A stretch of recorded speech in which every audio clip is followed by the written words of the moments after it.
সম্মানিত শিক্ষক মণ্ডলী, আপনারা যারা নৈপুণ্য অ্যাপসে সকল তথ্য জমা দিয়েছেন, কিন্তু কোনো একজন শিক্ষার্থীর তথ্য আপনি জমা দেননি, সেখানে অ্যাবসেন্ট লিখেছেন, কিন্তু কোনো একজন শিক্ষার্থী পরে আপনি এই নৈপুণ্য অ্যাপে সংযোগ করেছেন, ওই শিক্ষার্থীর কোনো তথ্য আপনি দিতে পারেননি।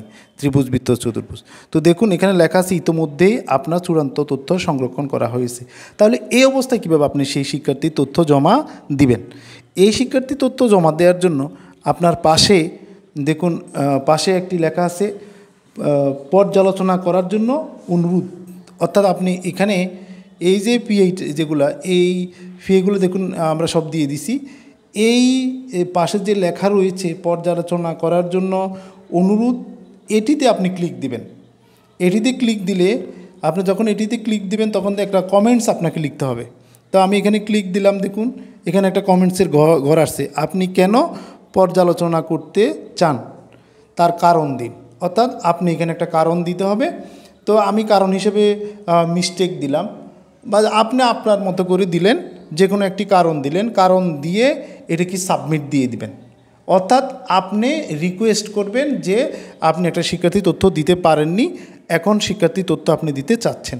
এটা হচ্ছে কখন একদম ফাইনালি সব কিছু জমা দেওয়ার পরেও আপনাকে এই সুযোগটি দিচ্ছে। এটি চলে যাবে, এই আবেদনটি চলে যাবে, দেখুন এই আবেদনটি চলে যাবে প্রধান শিক্ষকের পোর্টালে। আর প্রধান শিক্ষক অনুমতি দিলেই আপনি সেটি পুনরায় আবার চলে আসবেন এবং সেটিতে আপনি দিতে পারবেন তথ্য।